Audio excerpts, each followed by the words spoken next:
የሰኪና ቼክ አድርጌው ትናንትና ኦንላይን ነው የዚች አላየሁትም እንጂ የሰኪና ኦንላይን ነው። 40 መናገር አስደበረ ቪዛ ላወጣ አስገብቻለሁ አለች። ትንሽ ስለጋጠመኝ እስካሁን ያልወጣ ብለኛለች። ወጣ እነግርሃለሁ። እሺ ይህችም እንጀራ ሁና መጥሚጣ በዛባት አለ ሀገሬ ሰው። አሰላሙ አለይኩም ወራህመቱላሂ ወበረካቱ። ክርስቲያን ወገኖቼ ሰላም ብያለሁ። እንዴት ናችሁ? እኔ ያለው አልሐምዱሊላህ ሜምሸቃሊት ነኝ። ዛሬም በአዲስ ቪዲዮ መጥቻለሁ። አብራችሁን ቆዩ። ለቻናሉም አዲስ ከሆናችሁ ላይክ፣ ሰብስክራይብ በማድረግ ቤተሰብ ሁኑ። ውድ ቤተሰቦች፣ የሀገሬ ልጆች እንግዲህ ሸቃሊት ነኝ ከዋናው ስቱዲዮ ከመዳም ኩሽና እንደምታይ ቡና ፍልቼ ፈሽ ፈሽ እያልኩኝ ሸቃሊት እስኪ አንዳንዴ ለራስሽ ጊዜ ስጪ፣ ሌላ ነገር እንኳን ባታገኝ ባለችሽ በጥቁር ቡና ለራስሽ ፏፈሽ በይ እስኪ የሚለው ነገር ከውስጥ የመጣልኝና ስራዬን ጨራረስኩኝና ሻወሬን ወስጄ እኔም እንደ ሰዎቹ ከዋናው ስቱዲዮ ሁኚ ፏል በላልኩና እንደምታዩት የኔ መሰለ ቡና ፍልቼ ፏ ብትን እያልኩ እያለ መቼም ስበላም ስጠጣም ስቀመጥም ስሄድም ስቆምም ስነሳም ያለሱ አይሆንልኝምና ቲክቶክ የምጠቀምበት ስልኬን ብድግ አደረኩኝና ወደ ቲክቶክ መንደር ጎራ ማለት ነው። የሚገርማችሁ አንዳንዴ የሚያምር እንጀራ የሚያምር ወጣ አርቤ እየበለው እያለ መቼ በልቼው እንደጨረስኩ ሳላውቁ ሆዴ ሳይሞላ ትሩ ባዶ ሆኖብኝ የምጎርሰው ሳጣ ብቻ አንዳንዴ ብንን ብዬ ነቃለሁ ማለት ነው። እስከዚህን ድረስ ነው የኔ ነገር። ያገሬ ልጆች በዚህ አጋጣሚ እዚህ ነገር ያላቅሽ ብሎኝ እስኪ ማለት ነው። ዛሬም እንግዲህ ይሄን የመሰለ ቡና አፍልቼ ፏ እያልኩ እያለ ማለት ነው ቡና መጠጣቴን ተውኩኝና ስልኬን ብድግ አድርጌ እንዳልኳችሁ ቲክቶክ የምጠቀምበትን ወደ ቲክቶክ መንደር ጎራ ብዬ አንድ ሁለት ጊዜ ዞር እንዳልኩኝ ማለት ነው። ከዚያ በኋላ አይኔንም ጆሮዬንም ጭው የሚያደርግ ወሬ ሰማውና ቢስሚላሂ አውዙ ቢላሂ ሚነ ሸይጣን ረጂም የሰይጣን ጆሮ ይደፈናልኩኝና የቲክቶክ ስልኬን ዘጋውና ውጥት አልኩና አንዲቱን ስኒ ቡና አነሳውኝና ፉት አልኩና አሁንም አላስቻለኝምና ቡናውን እስከምጨርስ ትትዋ አደረኩትና ዋትስአፕ የምጠቀምበትን ስልኬን ብድግ አደረኩት። መቼም ልጅቱ የሆነ ከልካላ ነገር አይደለም። ልክ እንደኔ ደግሞ አንድ ከልካላ የሆነ ደላላ በውስጥ የማወራው አለ። እንዲሁም ደግሞ የልጆችን ፕሮሰስ እንዳስጨርስላቸው አስጀምሬ ስለነበረ ስለሱ ጉዳይ ትናንት ጠይቄው ስለነበረ ለሱም መልስ ሊሰጠኝ እንዲሁም ደግሞ ሌላ መርዶ ሊነግረኝ ነበር ማለት ነው። ያን ነገር ያደረግ የሀገሬ ልጆች እንግዲህ ብዙዎቻችሁ እሰይ እንኳንም ሆነ ምናምን ልትሉ ትችላላችሁ። ልክ እንደኔና እንደ መሰሎች ያሉ ደግሞ ኧረ ለምን ኧረ እንዴት ብሎ የሚከፋቸውም ይኖራሉ። ለምን ብትሉ የኔን እህቶችን ጨምሮ በጣም በርካታ እህቶች ፓስፖርት አውጥተው ወደ አረብ ሀገር መጥተው ለመስራት በጉጉት እየተጠባበቁ ያሉ ልጆች አሉና ማለት ነው። ለምሳሌ የኔን ጉድ ልንገራችሁ የሀገሬ ልጆች፣ የኔን ጉድ ልንገራችሁ ምን እንደሆንኩላችሁ። ወይኔ ሸቃሊት ወይኔ ተበለውላችሁ የሀገሬ ልጆች።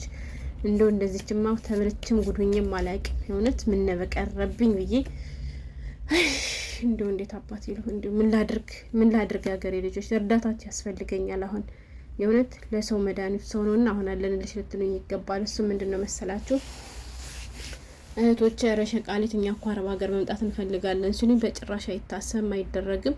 አረብ ሀገር እኔ መጥቻለሁ ይበቃል። እኔም ያኔ በፍላጎቴ ስለመጣው እንጂ ቤተሰብ አስገዶ የመጥቼ ቢሆን ድሮ መቼም ይቀራላቸውም። ግን በፍላጎቴ ስለመጣው ውስጤን ርምጥ እያደረገኝም ቢሆን ችየው እየኖርኩ ነው። ስለዚህ ስደት በእኔ ይብቃ። 20 ሺህ ብር ልክላችሁና ሱቃችሁን ከፍታችሁ ስሩ በ20 ሺህ ብር ስላቸው 20 ሺህ ብርማ ከሰጠሽን ፓስፖርት ለማውጣት ከወረፋ ተገላገልን፣ በዚህ 20 ሺህ ብርማ ፓስፖርት እናወጣለን ሲሉ ቆሌን ገፈፉት። እንዴ 20 ሺህ ብር እኔ ስንት ቀን ደሞዜ እንደሆነ አታውቁም እንዴ ብዬ ስላቸው ቢሆንም ይላሉ። ከዚያ በኋላ እንደው ስኔ ምን አገባኝና ያውጡና ይምጧልኩና አዎ ብሩን ላኪልንና ፓስፖርቱን እናውጣ። ምክንያቱም አንቺ የረገጥሽውን መርገጥ አለብን፣ አንቺ የሰራሽውን ይሄን የመሰለ ነገርማ መስራት አለብን ሲሉ ስርሰራ ይወረድብሽና እያንዳንድሽ እኔ እሱን ነገር ለመስራት እኔ ስንት ጊዜ እንደተሰራው እኔ ስንት ጊዜ እንደፈረስኩ አታውቂ አይደለ? ነይና ቀመሽ እያንዳንድሽ እንዲውስ ምን አገባኝ እናልኩኝና ፋሽል በመጣ ቁጥር እህቴ ያይሻትችን ቀሚስ እንዴት እንደምታምር ብላ ቀረጥ ስታደርግልኝ እህቴ በግልጽ ለመናገር አፍራ ነው እንጂ ፈርታ ነው እንጂ ይችን ልብስ መግዛት አስፈልጓል ነው ብዬ እኔ እህታችሁ የልብ አዋቂ ስለሆንኩኝ ብሬን ቁጥር አድርጌ ላከቴ ፋሽሏን ግዝት ከሰው በታች እንዳትሆንብኝ እያልኩኝ ኢድ ሲመጣ እህቶቼ ሰው በታች እንዳይሆንብኝ እያልኩኝ ግዝት ሳረግላቸው ልክ በእነሱ ሀሳብ ማለት ነው እኔ ተመችቶኝ ደልቶኝ የምሰራውን ስራ ሁልጊዜ ውሸት ኑሮ እየተናገርኩ ስነግራቸውማ ይሄን እንዲህ ቢመቻት ወደላት አይደል እንዲህ የምታደርግልን ይሄን ሁሉ ነገር የምታደርግሉና ካልመጣው ሲሉ እኔ ቀመሽ እያንዳንድሽ ያልኳቸው ፓስፖርታቸውን በዚያ በሚያፈጥነው በሀባሽ ብር አስወጣውላቸውና እንደማንም አድርጌ ደግሞ ሲውሳቸውን በጉቦም ደግሞ በሐላልም ብያሰሩኝና አሁን ፕሮሰሱ ተጀምሮላቸው በፕሮሰስ ላይ እያሉ አስደንጋጭ ዜና ሰሙ ማለት ነው። እሱ ምንድነው ካላችሁኝ ሳውዲ አረቢያ ተዘግቷል፣ ሳውዲ አረቢያ መግባት አይቻልም እየተባለ ነው። ወደ መረጃው ልንገራችሁ። እንዳልኳችሁ ቲክቶክ መንደር ተዘጋ የሚለውን ነገር አይቼም ሰምቼም የሰይጣን ጆሮ ይደፈን ብዬ ወጣሁኝ። ከዚያ በኋላ የዋትሳፕ ስልኬን አንስቼ የደላለውን ሜሴጅ ሳይ በጣም ደነገጥኩኝ።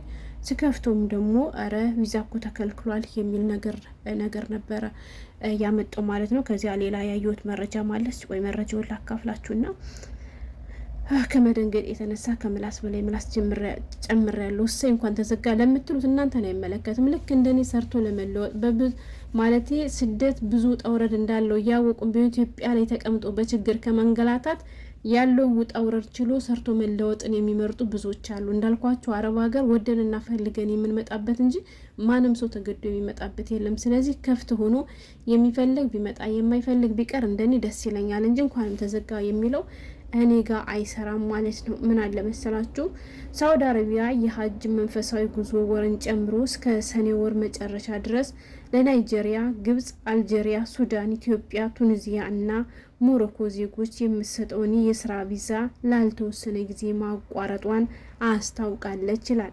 የስራ እድል ላላቸው ግለሰቦች ከሚሰጠው መደበኛ የስራ ቪዛ በተለየ ኩባንያዎችን በመንግስት በተፈቀደ ኮታ መሰረት የውጭ አገር ሰራተኞችን ማቅጠር ይችላል። ይህ የሳውዲ አረቢያ እገዳ የመጣው የስደተኞች ቁጥርን ለማጠናከር እና በሳውዲ አረቢያ በተለያየ እንደ ቱሪዝም ባሉ ዘርፎች ውስጥም በሀገር ውስጥ ስራን ለማስተዋወቅ የሚደረገውን ሰፊ ጥረት ለማጠናከር መሆኑንም ተመልክቷል። መረጃው ዶሽ ለቪ ጎሬዶ መድረሹ ፈረንሳይ መድረሹ ይላል ማለት ነው። ያም ሆነ ይህ ሳውዲ አረቢያ ቪዛ ተከልክሏል፣ ቪዛ አይሰጥም ነው እንግዲህ ሀገሬ ልጆች።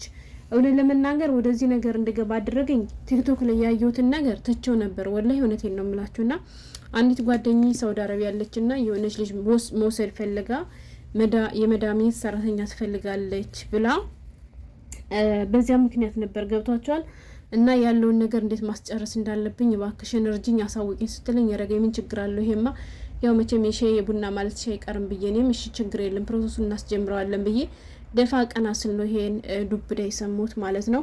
እና ደግሞ እንደዚህ ስላችሁ ደግሞ ደም ግፊታችሁም ስኳራችሁም ደግሞ ጨምሮ ጉድ እንዳትሆኑ በሰው ሀገር። ምክንያቱም አሁን ከሱ እየሰራችሁ ኢትዮጵያ ገብታችሁ ተመልሳችሁ ለመምጣት ያሰባችሁ ካላችሁ ይደርሳል። እስከ ሰኔ መጨረሻ የቪዛ እገታ እንደተደረገ እንጂ ሙሉ በሙሉ አልተዘጋም። ግን ወላሂ ሶሻል ሚዲያው ቲክቶክ ላይ፣ ዩቲዩብ ላይ፣ ፌስቡክ ላይ ተዘግቷል ሳውዲ አረቢያ እያሉ ነው ያሉት። ሌላ አረብ ሀገሮችን አይመለከትም። በነገራችን ላይ ሳውዲ አረቢያ ነው። ብዙዎቹ እንግዲህ በሀጅ ወር ምክንያት ነው ይላሉ። ብዙዎቹ ደግሞ እንግዲህ አንዳንድ ምክንያትም እየሰጡ ይገኛሉ። ያም ሆነ ይህ እንግዲህ ለጊዜው አሁን ላይ በፕሮሰስ ላይ ያላችሁ በቅርቡ ወደ ሳውዲ አረቢያ መሄድ እንደማትችሉ ነው። ግን ቀደም ብሎ ቪዛ የተላከላችሁ ምናምን ካላችሁ መሄድ እንደምትችሉ ነው እንግዲህ መረጃው እየወጣ ያለው። ቸሩር ያሰማን ነው የምላችሁ። እኔ በዚህ አልጨክንም እና አረብ ሀገር ሁሌም ክፍት ይሁንልን። ወላሂ ሰርተን እንለወጥ።